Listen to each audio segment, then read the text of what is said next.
This meeting is being recorded. So, I, since Josh was doing all this talking, Austin, I want to give it to you.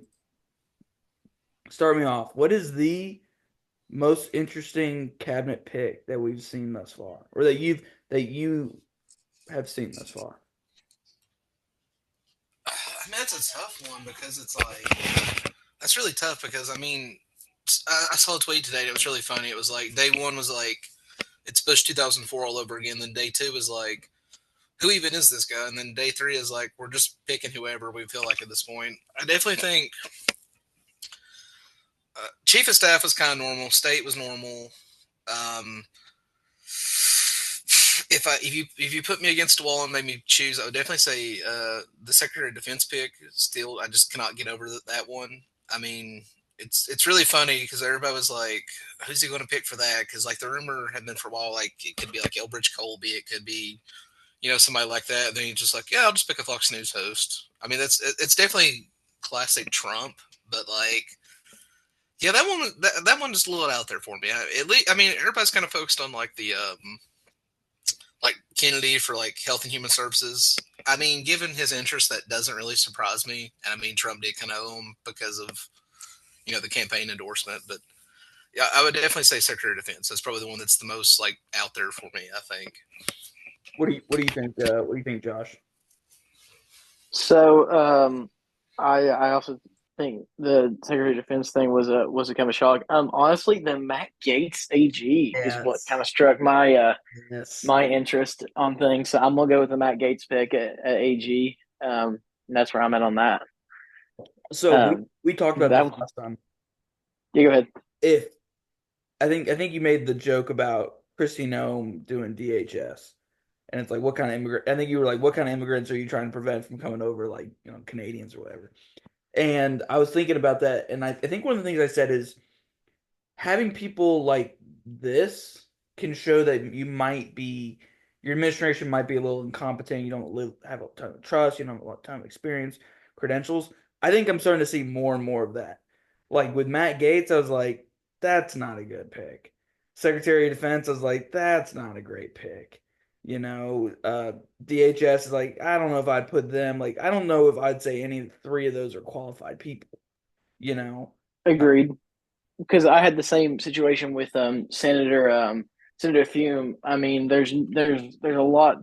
I mean, Trump's pick was Rick Scott, and I really liked Senator Scott for the majority leader. And I was even shocked at Marsha Blackburn and Ted Cruz. I got a call from the old Cruz team. They got bullied for the original vote, and so did Blackburn. I mean, Blackburn, they were essentially in Tennessee. I mean, I had military people calling me, being like, a Marine said, like you let them know a Marine said that this, like, that Blackburn and her team are a disgrace. They shouldn't have voted for Thune and all this crap, and then switches over, but then Thune still gets it. So seeing these picks, there's the good, and then there's the I don't know if they're qualified.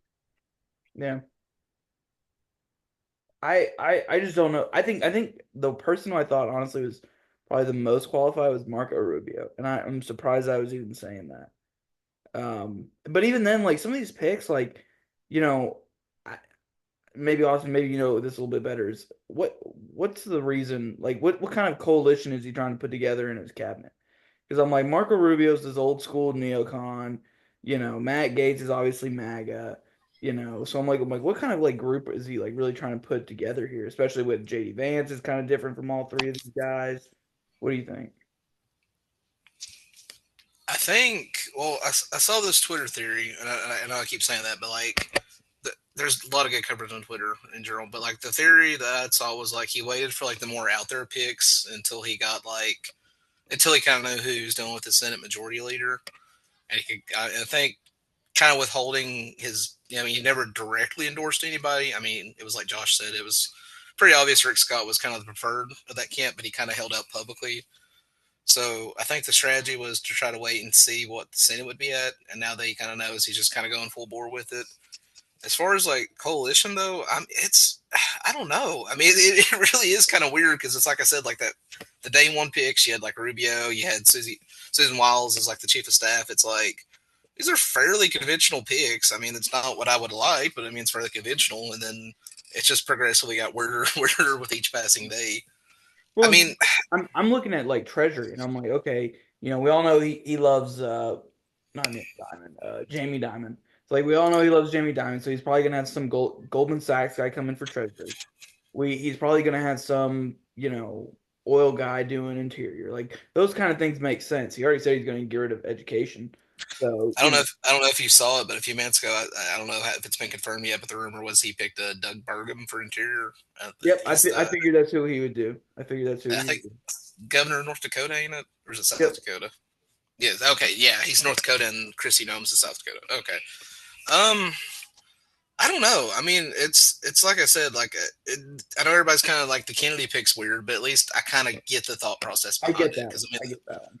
I get it, but like the only thing I can think with like Secretary of Defense, I literally have no idea how that one kind of got to that point. As far as AG with Matt Gaetz, it kind of makes sense if you think about like, especially in his first term, and since how antagonistic of a relationship he's had with the Justice Department. So I kind of see Matt Gaetz as kind of like what's the most polite way to put it?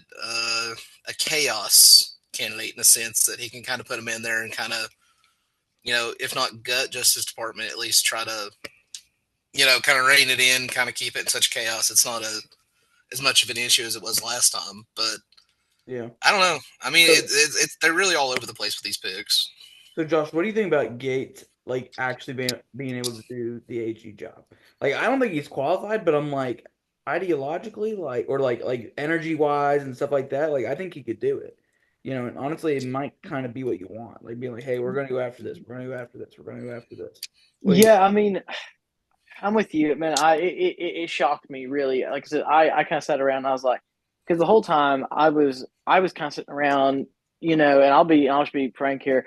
Um, I expected Haggerty, our Tennessee senator, to go back because he was in the Trump administration before as our ambassador to Japan, Mhm. and he's kind of made it very well known that he doesn't necessarily like Washington. And I thought he was like really, really wanting to go back to Trump org. And so I was interested to see if they brought him back. And really, no efforts have been made really there. And I don't know if it's a Trump thing or if it's a Haggerty thing, but like, when I see that, I was like, okay, so maybe he's not going back. But as far as Gates go, I mean, I think Gates will I think he can do the job, like you said. I think the energy, like you said, and I'm cool with unleashing our energy abundance. I mean, I'm all for nuclear green energy and all that.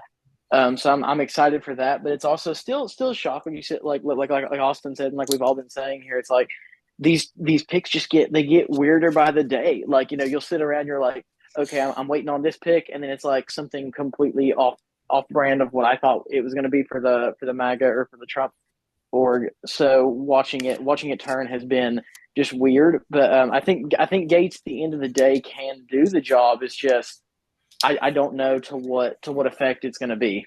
Do you? So I want to ask both of you. Do you guys believe that this had to do with the House ethics scandal he was dealing with? That's why he got elevated. I want to say no because that the fact that report was came out like after it came out he was getting the nomination, but like I don't know, that could be like another factor in it because it's kind of like, I mean, just being blunt, like how Trump rolled is, it's could be just like, yeah, I'll give him his AG, but if he ever gets out of line, that that report might suddenly leak or something, so it could be like a keep you in line kind of deal, but I don't know.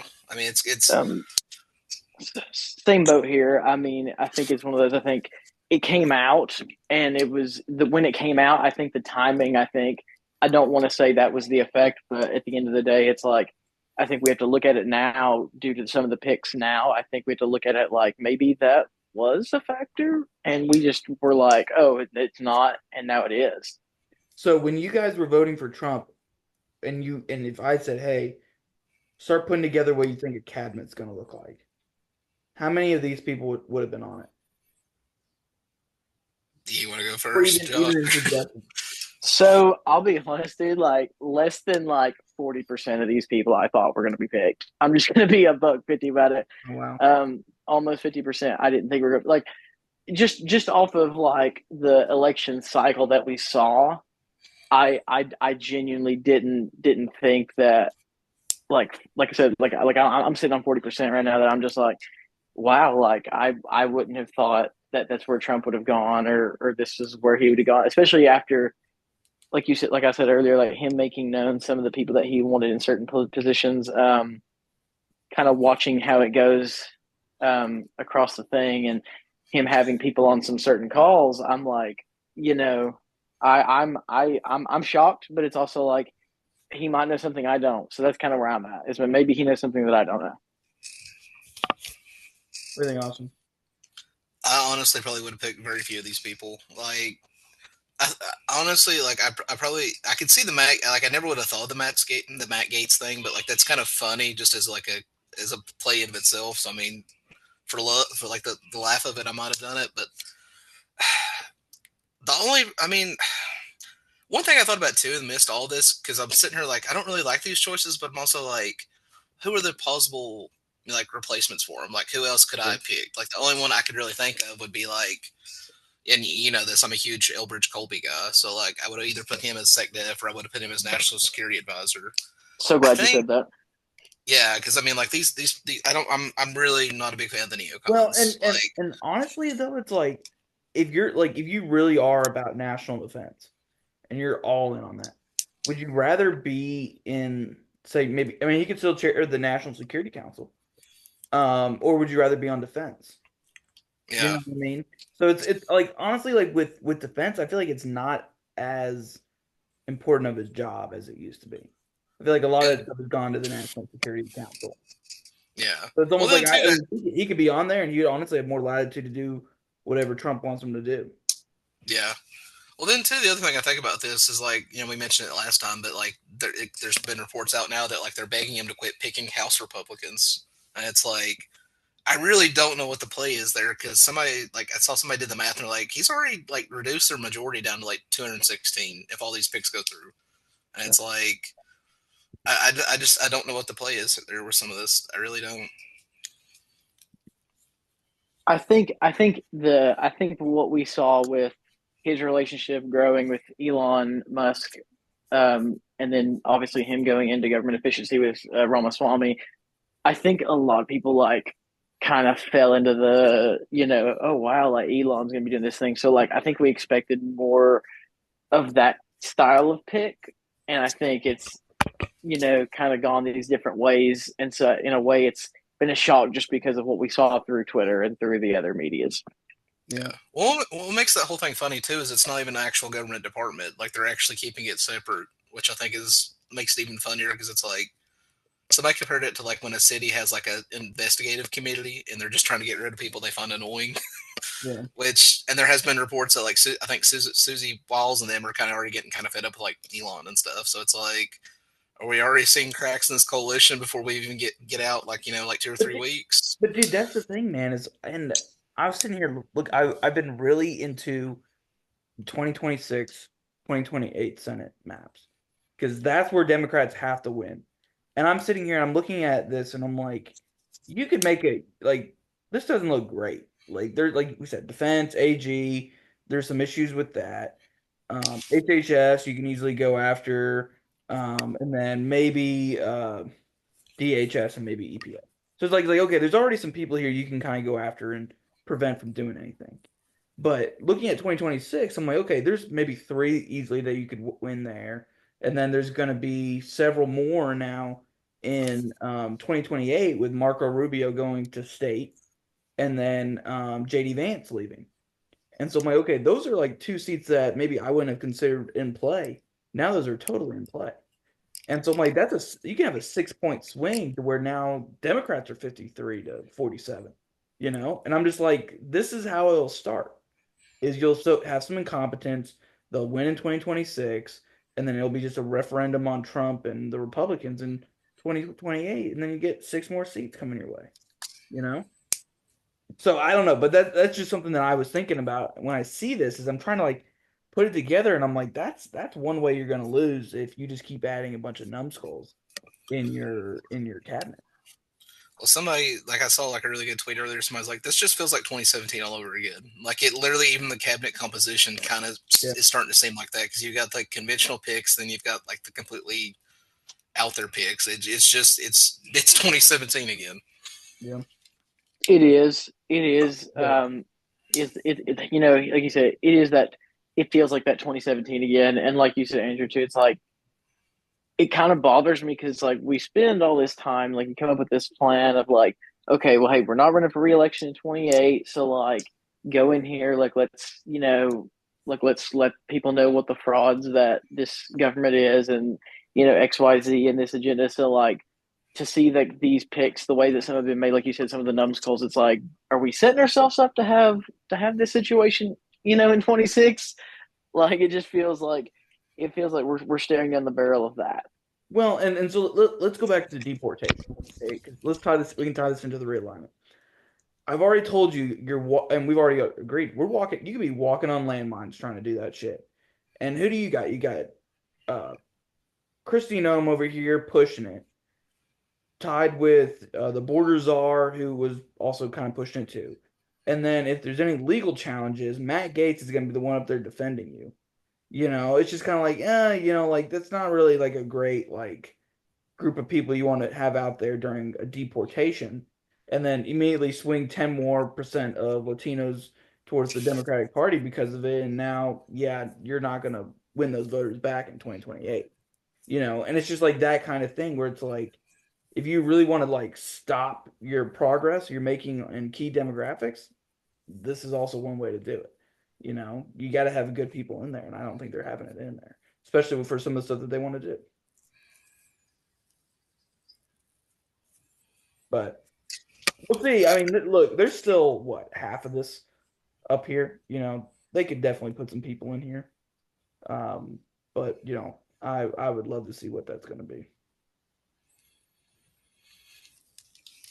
Well, I mean, one thing I don't know if Josh has seen the same thing, but I've already started seeing like the rhetoric around like the deportations thing kind of change. It's kind of went from like we're going to. I mean, he's still doing the whole like we're going to do like mass deportations, but as far as like influencers and stuff like that, I've already seen kind of shift the rhetoric a little bit from like it'll be mass deportations to it's more like we'll deport criminals, we'll deport cases that were like everybody's kind of behind it. From like we're just going to get them all out to like we're just going to get out like you have X criminal conviction or something. So I mean that I've already started seeing that shift a little bit. I think, and honestly, like I've seen the talking point already kind of circulates like, do we even really want to do like mass deportations in general? Because it's like we won 46% of the Hispanic vote. I mean, what do we have to lose at this point by just kind of backing off on that? I mean, we're obviously like it's kind of like, why would you deport your voter base? I think it was CNN today. I don't know if I sent it to you. I think I did, but they were interviewing some guy, and they're like, well, what if you get deported and you voted for Trump? He's like, I don't care. I want a better future for my kids. Yeah. And it's like, if you've kind of already established that level of loyalty, why risk it? I mean, there's just no point. I mean, honestly, that and you got to think too. That was like, it's one thing to come out and that would be like your campaign, like one of your campaign things is like the mass deportation and all this, and like because that's going to resonate super well with, I mean, the majority of MAGA base is that kind of talk. And I think when you look at it now, it's now that it's over, it's easier to scale back. Yeah. So I know I'm smoking a little bit, but I just noticed Doug Burgum got added on here. So yeah, Austin, you were right. There's big old Doug Burgum from North Dakota, officially announced on Politico. Man, I was ahead of the news today. How about that, boys? Still cannot believe Burgum. Still cannot believe Burgum made that. Honestly, I don't even know what his qualifications are. I mean, he's from like North Dakota, so I mean, I guess. I mean, hasn't he run for office for like ever? Like, yeah, he was a candidate for president this time. And then he was like some big business CEO doing some tech company thing. And I mean, like, I'll be honest with you, like, when he was doing his election stuff, his presidential election stuff, everything he talked about was energy, and then basically like kind of like obviously that'd be tied to Department of Interior. And so I was like, okay, if he comes in and he immediately when he dropped out and endorsed Trump, he was immediately out there talking about it. So I knew he was coming one way or another, and I was like, it's probably either interior or energy. And energy, from what I've heard, is more kind of like R&D, technology, and that kind of stuff. Interior is more of what actually would get the energy stuff going. So this doesn't surprise me one bit. I figured this guy's coming, and it was just a matter of time. And By the way, one thing I think it's funny that none of us have brought up, so which kind of to me suggests it's really a non-issue, but like national security circles were like big time freaking out about Tulsi Gabbard's appointment, yeah, that's but an interesting one. like literally Really, nobody though? yeah, like literally nobody normal has actually complained about that, and it's kind of funny because it's No, literally well, just those circles. and I'm glad you said it because like I also was kind of like waiting on that to be like a question that kind of came up here, and my thing too with Gabbard is just like I think it's one of those things. I think it's kind of I think we're in that shock value where it's like, is this real? Like, are we in like a real situation right now? Yeah. I think here's what I think about Tulsi. I think she's a grifter, and so I think for her, she would like almost kind of was like, I'm gonna make it my mission to get into one of these positions. And I feel like she kind of knows something we don't know. And that's what I kind of want to know. Is like it's like I feel like she was always wanting to do a national intelligence thing. Because she's always been talking about deep state and war in Iraq and all that kind of stuff. And so I'm not surprised she went for ODNI. I think she purposely went with Trump to get that position. Because I don't think the Democrats would have given it to her. Well, the one thing that's crazy about her career is as recently as like what was it 2018, she was like the co-chair of the DNC. So I mean, it's not like that long ago. She was pretty high up in like Democratic politics, and it's I don't know. Like I remember back in 2016, there was like talk among like MAGA sphere of like she'd make a really good like. I literally saw everything from like people suggesting he should pick her as his VP pick to like suggesting her as like I think wasn't SecDef, but I want to say National Security Advisor. And that was back in like 2016, just because like the anti-intervention stuff was just so big back then that people that were like willing to at least at like the grassroots level consider it. I don't think it ever got any like actual attention higher up, but I do think as far as like the base was kind of open to it. So I'm not surprised she got this pick, and it's I don't know. It's like I said, I've definitely seen like national security circles like freak out about it, but as far as like I've not heard normal voters actually care, and I think that's still kind of I don't know. I still think everybody still kind of has a hangover from like the war on terror, and I mean, I was looking at polling for like Ukraine support the other day, and that's down to like 48%. If you remember back in 2022, that was like a easy 70 to 90% saying they were in favor of it, and it's down to like 40, like I said, like 48%. So I mean, I don't know. I think it's possibly like a bone to the anti-interventionist sentiment out there, but it's I don't know. I don't think it's. I don't want to say too crazy because that was something she had obviously been angling for a while, like I said, but it definitely was kind of a surprise pick to me. So Josh, who do you think is still to come? Who do you think is gonna who do you think give me a list of like who do you think is 100% gonna get on this list? Maybe 50-50, and then someone who's got no chance of getting on this list.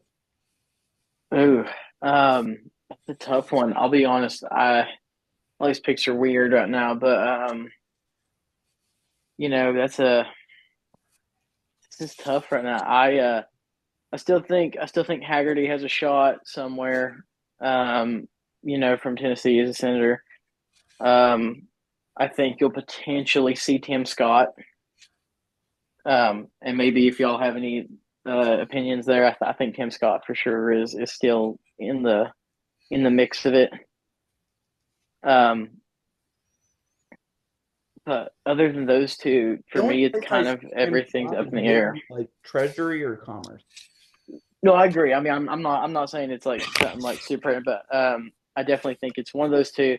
But I think for sure, I think we'll see a Tim Scott, potentially a Haggerty, and then everything else to me is kind of up in the air. And I'm open to the discussion on a couple of things, but like, there's just a lot kind of going on that I'm just like, is this, like, like at this point, like is is this what I thought it was, or is this going to be a whole level of like, whoa?